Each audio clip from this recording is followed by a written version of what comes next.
welcome to an episode of Tangentially Related, a podcast like a phone call with your best friend. I'm here with my bestie. I'm Gina. Hello. And I'm Lena, and we're just gonna go on a meandering conversation, as we are known to do on this podcast, or will be known to do. We're still early on. We'll get there. And really just in life. In life, we are also known like... That is us all the time. Really, hence the inspiration for the podcast. Like, True. I love that we can just keep up with each other, and sometimes we're going down different rabbit holes, but we're always, like, at the same pace. I think it's nice. Yeah, like, we follow each other's leads regardless of where they go. Even, through the dark. It's like the blind leading the blind a little bit here. It really is. It is the blind leading the blind, but we're having a great time. But we're having fun. And we've survived thus far, so we're going to count it as a win. Yeah, exactly. You know, we make it work. Who needs structure? Oh, structure, overrated.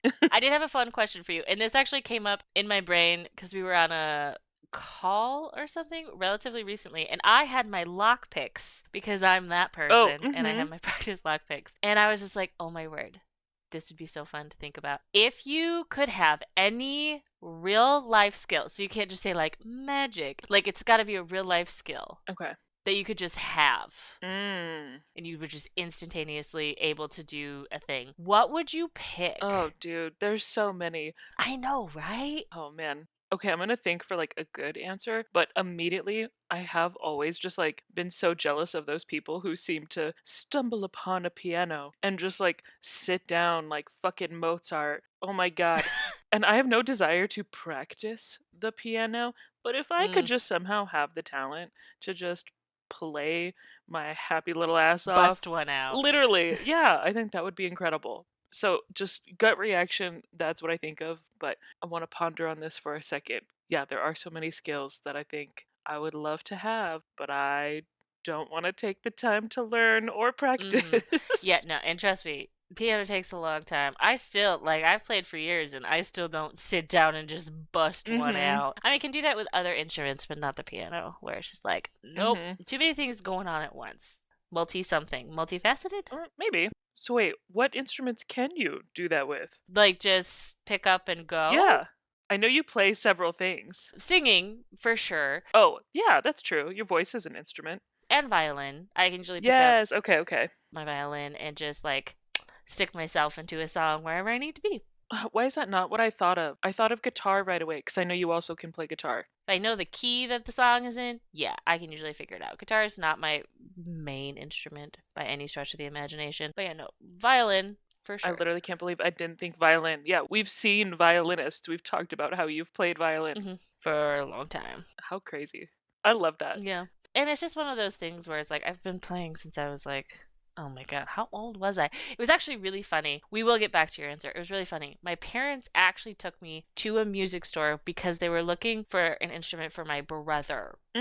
Just because he was starting 6th grade band and he wanted to play the saxophone. So we went to the music store in this city next to us. Took a half an hour to get there. That was fine. Yay, small town living. But went to the music store. They were doing their thing, and I got distracted. Story of my life. Typical. And was just drawn to the string instruments. I picked one up, and like someone who was like a salesperson there, they also had like music teachers there, so it was like sales/music teachers working at the store. I picked one up because they had ones that people could pick up, and I was a child, so I was definitely with supervision. And I just like really started to get into it. So my parents actually got me lessons as well. My brother was not happy.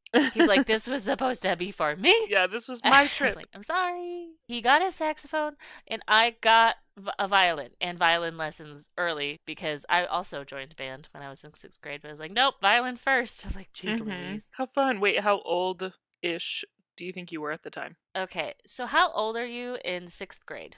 Let's do some math on a recording. Let's show the world how bad we are at this. Okay, I'm going to do some weird math here because I know that in 4th grade, you usually turn 10. I have very vivid memories of my 4th grade teacher being like, yay, double digits every time someone turned 10. So somehow that's how I remember that. That's so funny because I always have to start with you're 5 in kindergarten and like work my way up from there. And it's always off because you're 5 in kindergarten, so you're 6 in 1st grade and like 7 in 2nd. So I have to like count 8 in 3rd, 9 in 4th.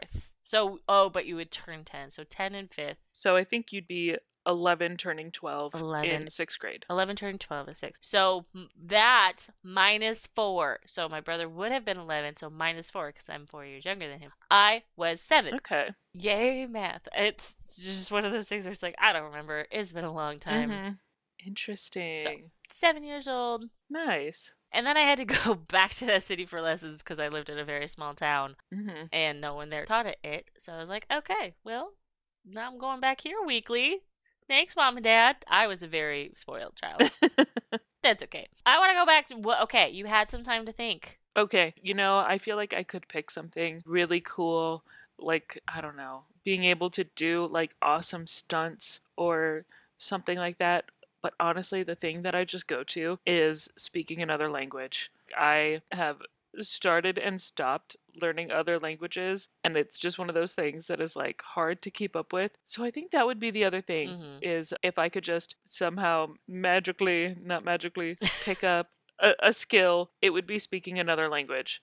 If I had to pick the language, I'm a little torn between either Spanish or Italian. I just love Italian, and I was doing the Duolingo thing for a while learning Italian, but honestly, I just think that Spanish would be so much more useful. Mm-hmm. I've lived in a border state to Mexico most of my life. Oh, yeah.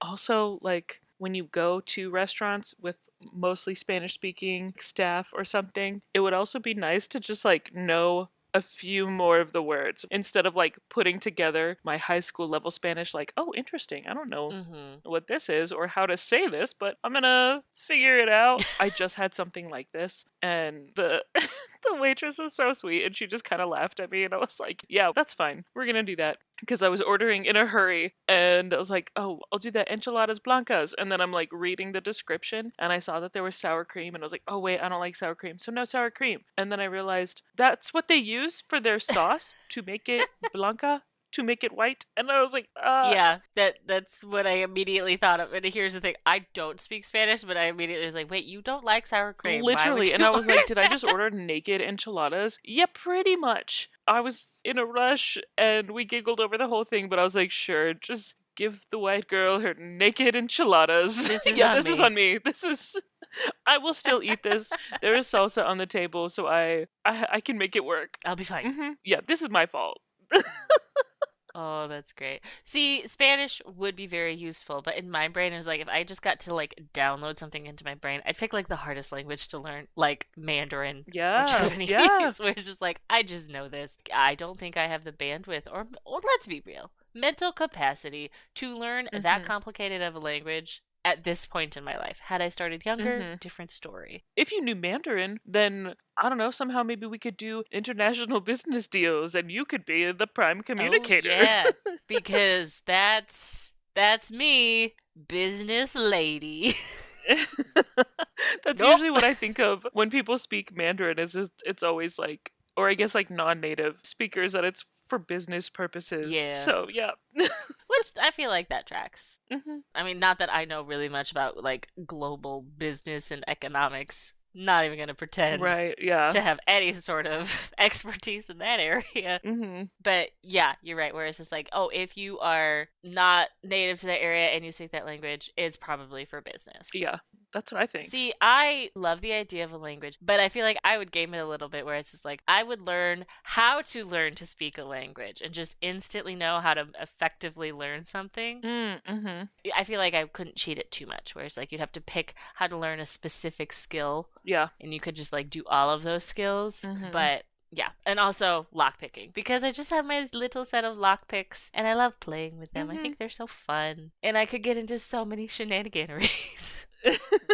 Let us have shenanigans. It's so funny. I love that that is an interest of yours because I don't see you becoming a burglar. No, But also, like, there are times that being able to pick a lock could be kind of handy. yeah. I just feel like it would be like a good skill to have in your back pocket. Like if you get locked out of your house, your car, Mhm. your shed. I don't know why I went to I don't have a shed. But you know like people padlock sheds and things like that. I It's have like a shed. I Yeah. got you. Whereas like I can Mhm. just at this moment in time, if I had my lockpicks, obviously I can't do it with a bobby pin. and you gave me an infinite amount of time, I could pick a lock, Mhm. but it's just like any sort of pressure, not happening. Mhm. Has to be very low stakes lock Yeah. picking. What do you think your first exposure was to lock picking? I'm going to talk about D&D every single time we record. Oh yeah. I play rogues, so it's like that. For Mhm. those of you who don't play D&D, rogues are sneaky and they're good at picking locks, basically, is what it comes down to. So I loved being so good at that. Like one of my characters, Mhm. basically by the end, there wasn't a lock I couldn't pick, and it was great. Yay, level 20 rogues. But in real life, my first, and actually where I got my current lockpick set was I was at a con and there was this booth in the distributor hall that was like selling these lockpicks and these like starter kits. And I didn't get these and I really, really should have. They were earrings. They were actually quite cute earrings, but they also had integrated into them a handcuff lockpick tool. So you could be wearing them Oh. if you ever got in trouble, you would be able to Mhm. get out of there. Oh, I watch too many movies that I would think that that is a useful thing to have. And again, not for criminal activity, but because I think, I don't know, I'm just gonna get kidnapped, adult napped. Yeah, I guess that is correct. Adult napped. I have such a vivid memory of that interaction where I got my lockpick set and that whole thing started. And I remember the earrings being cute. I didn't get them, and I regret that to this day. But also, the part of the reason why it's so ingrained in my brain is because then some police officers came up when I was in this booth and were just talking with the distributor, and he was being really funny about it because he's like, yeah, if you need these for personal reasons. Mhm. It was just so funny. And the cops were fine about it and everything, but I could tell he Uh-huh. was just like, I gotta be careful about what I say in the next little bit. That's so funny. Yeah, it's just a memory in my brain that is like seared in there just because it was so Mhm. awkward and entertaining at the same time. No, right? Going back to the I never bought the earrings and I regret it to this day. There's so many weird things that I've just been like, "Oh, I should get that." And then I Mhm. don't and I regret it. Yeah. And another one that has nothing to do with anything we have talked about. I don't remember what store I was in. It was in like, you're not from the Midwest. You don't know what a Meyer is. Do you know what a Meyer is? Yeah, I know what Myers Okay, is. yeah, I'm pretty sure it was in a Meyer, and it was in their clothing section, so you know it wasn't like super high quality or anything. But there was this really beautiful purple robe. It was just like a lounge robe, Mm. and I was like, oh, that's so pretty. I should get that. And I didn't. That's when I was in like college. Yeah. So it's been a long time. And for some reason, my brain is like, you should have gotten that robe. And I don't know why.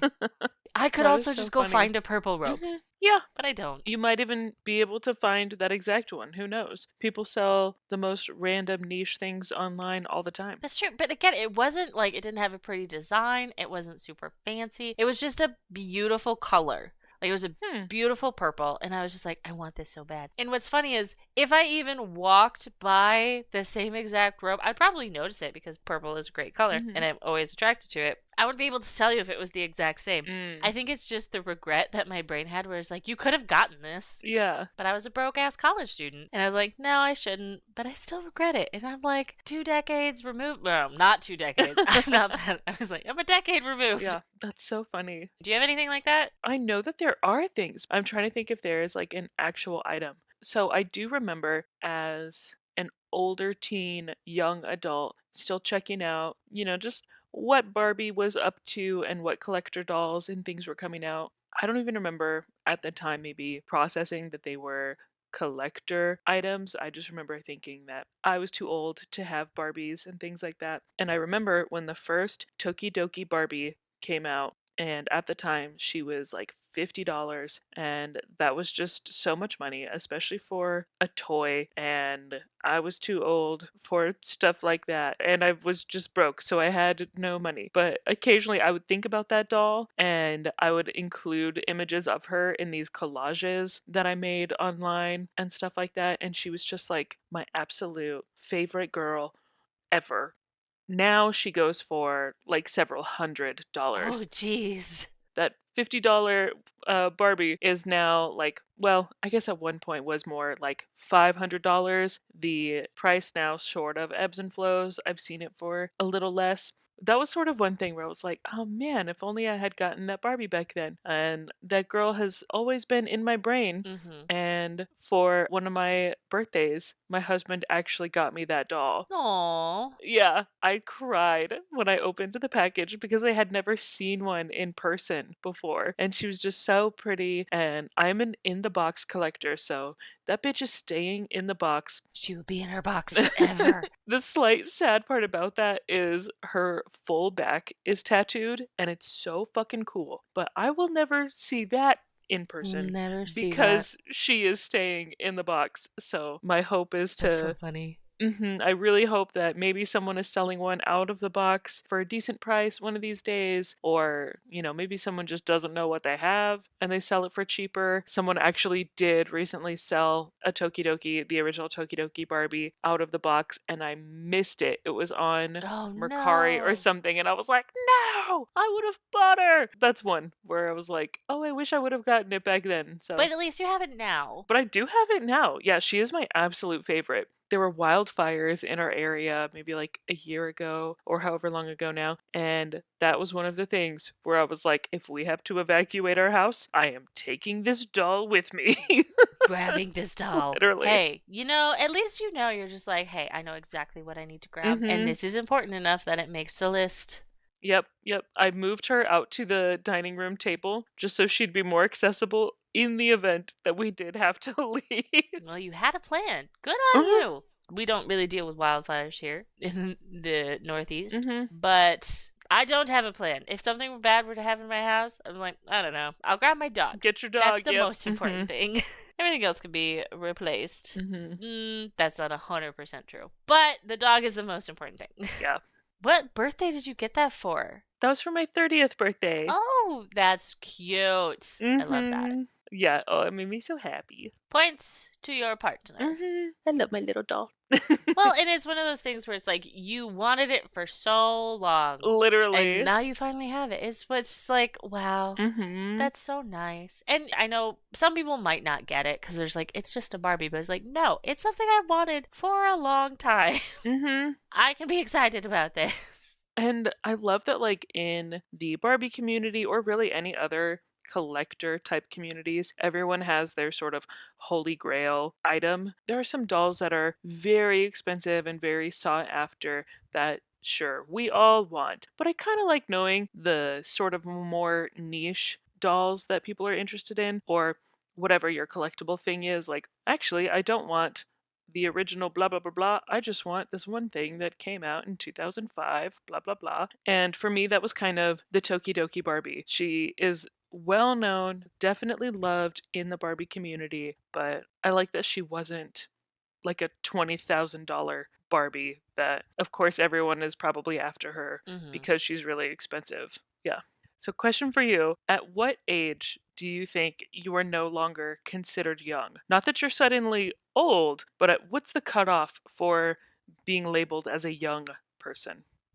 Oh, I think that honestly changes as you get older. Hmm. And I realize it's such a shitty answer. But like when you're like in your teens, you're just like 20s, I won't be a kid anymore. Or I Mhm. won't be young anymore. And then when you're in your 20s, you're just like, oh my God, I am a baby. Mhm. But honestly, I really do think 30 is kind of the line for me. Mhm. Because ever since I hit my 30s, it's been nice because people don't treat you like you're young anymore. Yeah. You're like baby old, which I realize is such a weird phrase. But when you're in your 20s, there's still so much growing up you have to do after you like get out of high school. If you go to college, if you do something else, there's so much world experience that you're still experiencing for the first time Mhm. that yeah, you look at the world in a very different way than someone who is older. I Yeah. mean, and trust me, I still have plenty of things I've never done in my 30s, but people assume that you at least somewhat know what you're talking about, and I really like that. That's true. I've actually far enjoyed my 30s more than my 20s, and I think that's part of it where it's like I don't feel like people think I'm a baby anymore, and I like Mhm. that. Yeah, no, I agree. I do think there is a strong shift when you enter your 30s. For me, if I had to put a number on the cutoff for being labeled as young, I think it's 40. I think as soon as you turn 40, if you describe yourself as young, no, You're like, you're not young. no. That's prime midlife crisis territory. You are no longer young. You're not young. You're not old, but you are not young. And for me, I really don't describe people as old until they're much older. So, like, you got a while till you're old. Something that I've really enjoyed about how our society has changed. There's been a lot of downsides, but there's been a lot of upsides where it's like I now see women in their 40s being so happy that they're in their 40s. Like being Yeah. in your 40s is not like taboo as much. You Hmm. can still wear what you want, do what you want, and it's totally fine. And like there's so Oh, many yeah. more people who are comfortable with that. I remember growing up, like being in your 40s was like, oh, like Hmm. over the hill, close to the grave, and I was like, "What No, the?" Like literally. now I'm in my 30s. I was like, "What are you talking about?" Yeah. Like, that sounds I'm insane. like, Yeah. "No." And again, like my 20s were fine, but like 30s, you've got more of life figured out. I care so much less Hmm. about how other people perceive me. And I never really cared a ton, Hmm. but I still did grow up in like a conservative Christian family. And there was a lot of like pressure, Hmm. particularly from your parents, to like look and act a certain way. And I could give two fucks about that now. Yeah, which is so nice because with a similar upbringing, I do feel like pressure is the exact word. Like, there was just this Hmm. pressure to be this really good kid and be a good example, especially because we were taught that we were representing all Christians or whatever. Like, Yeah. you feel like you It's have like, the weight of wow, a whole religious community on your back. Yeah. I'm 15 or 25, whichever one. That's a I was lot. gonna go younger. I was like, I'm 12. Like, Like, I am literally a child. Please don't put that pressure on me. I am basically a baby. Yeah, no, I don't miss that at all. Where Hmm. I really don't care. Well, it is so funny. This is a conversation I have with people quite often where my response to when people ask me for something and I feel like being a little shit and there's like, that's not very nice. But I was like, I'm not nice. And that's everyone's like, oh, don't say that about yourself. And I was like, hey, here's the thing. I don't think I'm a bad person Hmm. or anything like that. I also do expect people to take some personal responsibility and not be lazy. Where it's like, so if you ask me for something and I say no, and you're just like, oh, but it would be so nice. I was like, I'm not a nice person. And I delineate between nice and kind. Hmm. I am a kind person. I'm not necessarily nice, which is part of the reason why I fit in the Northeast so well, because that's very much the vibe up here, where they will be kind to you while telling you you're a Hmm. goddamn idiot. And it like that's my vibe. Well, So yeah, and like, why do I have to be so accommodating to you? Yeah. mm-hmm. My existence is not here to make your life easier Hmm. or not make you feel uncomfortable. I was like, no. And that's something about like being a woman, particularly raised Hmm. in a conservative Christian household where you're just like, oh, you're basically told that you're there to be a partner to somebody, Hmm. make their life easier. And I'm just like, fuck that. Well, and being from the Midwest too, Oh, like yeah. the Midwestern polite and everything. Yeah. Yeah, there are times where like I think that is so sweet, and other times like, okay, don't let people walk all over you, or like, Mm-hmm. why are you going out of your way to be so, I don't know. I Yeah. don't want to use the word accommodating again, but yeah, just sort of like really being inconvenienced for the sake of someone else. Well, and particularly in the mid. Okay, I need to asterisk here before I say this. The Midwest has good parts to it. I'm not saying Hmm. everyone from the Midwest is terrible, because what I'm about to say is not nice. But there's also the flip side of a Midwestern niceness where it's like, oh, if you're nice to someone, they have to be nice back to you. And that's like the expectation in the Hmm. Midwest. And it's like a social expectation. So that's why a lot of times when you go to other areas and people aren't like quote unquote nice, Hmm. there's like that cultural dissonance there. And you're just like, no, they'll still do what you ask of them, but there's not going to be that false sense of like, oh, I would totally do this for you, even if you were a raging bitch. It's like, no, they're just like, I'll do the thing you ask, but I don't have to be like Hmm. super happy and accommodating about it. It's like a rose colored glasses, like Oh Midwest yeah. glasses, I guess is the Hmm. best comparison that I could be like, that's the type of culture you're looking through, and it's exhausting. As someone who doesn't naturally exist like that, it was exhausting growing up. Where I'm just like, yeah, I'm Mhm. glad I'm not in that area anymore. But there are perfectly good parts of the Midwest that I love. That is not one of them. And hey, you can visit. You don't have to live there and have that be sort of a part of your cultural norm. Yeah. Thank God. Mhm. Well, and it depends on who you're talking to, like what qualifies as the Midwest. Oh, that's true. I think it is so broad. I don't know who is in charge of these things. I don't either. But I feel like the Midwest is a huge area of the country, and geographically, probably maybe not. And that's the thing where it's like if you look at most maps that like circle the Midwest, it's in the center of the country. It's not the west of the country. I Hmm. grew up in Michigan, and that's part of the Midwest. That is on the right third of the country, the east third. Hmm. Where I was like, how is this the Midwest? We're not even in the halfway center of the country, and we're the Midwest? What? Hmm. We've had like the whole kit and caboodle of this land, which I have very strong opinions about. Where it's like, hey, that was a dick move. But I feel like the term Midwest came after the whole like 50 states. Hmm. So maybe we should rename things. Maybe. Just a thought. It's so funny. Okay, just real quick, looking up the Midwest right now, it also is including North Dakota, which in a way kind of, but I just feel like that is so far north. Like if it touches another country, I don't know that you get to be part of anything with mid in the name. Like it is, it's still that Midwest attitude, but I'm like, Oh, that's you are fair. north. You are northern. I don't know. Mm-hmm. You're in the northern part. That's so interesting. Mhm. I didn't even think about the north south. I was just thinking east west. The Mhm. west part of Midwest makes me think it's very from right to left. Or, Mhm. west to east, east to west, the proper words for that sort of discussion, Yeah. right and left. Wow. Speaking of right and left, did you know that for some people, right and left is as easy to differentiate between as up and down? I mean, I guess I could see that. I love how you're just like, yeah, that makes sense. It makes no sense for me. Because you were in your 30s and you still have to hold up your fingers to see which Don't, one makes the L. yes, That's all the time. It's kind of a thing. And my poor D&D players are constantly like, what side of the screen is this button on? Because I play online sometimes. I Mhm. have to literally hold my hands up and it's like, it's on the right side. And sometimes I get it wrong.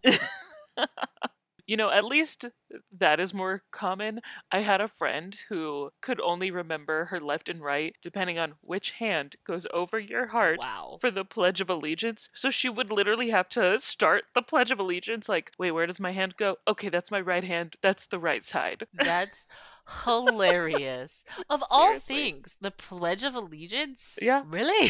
so funny. What if someone taught her the wrong way? That would have been really funny. It was like, put your Oh, right hand over yeah. your heart. It's actually your left. Because your heart is in the center of your chest. Hmm. It's not really on one side or the other, which is always fascinating to me when you think about it. It's like, right hand over your heart. It's like, okay. I love how I went to do it. If you heard a bump on my microphone, that's what it was. You're like, I am currently positioning myself to do the Pledge of Allegiance. But like in the center, not over the right, because the heart is in the center. That's where I put my hand. I just use my right hand.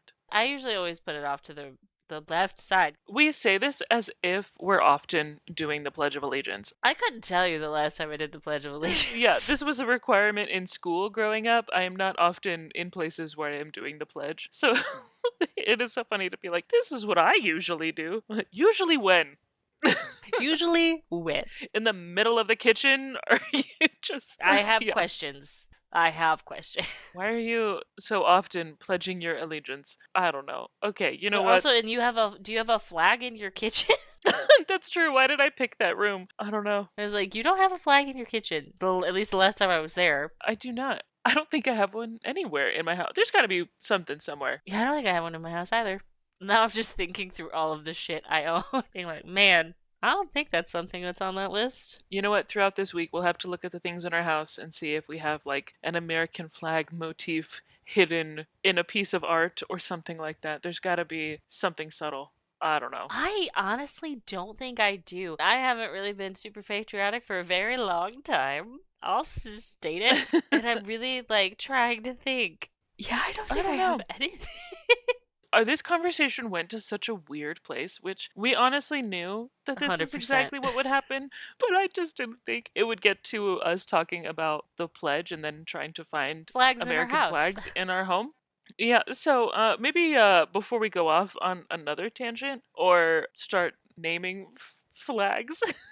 Maybe Flag things? flag things. Maybe that's a good place to wrap it up. So, hey, if anyone is actually out there listening to this, thank you so much. Thank you for listening to Tangentially Related. We appreciate you. Hey, come on back for the shenanigans anytime. We're always here. All right. Thank you. Bye.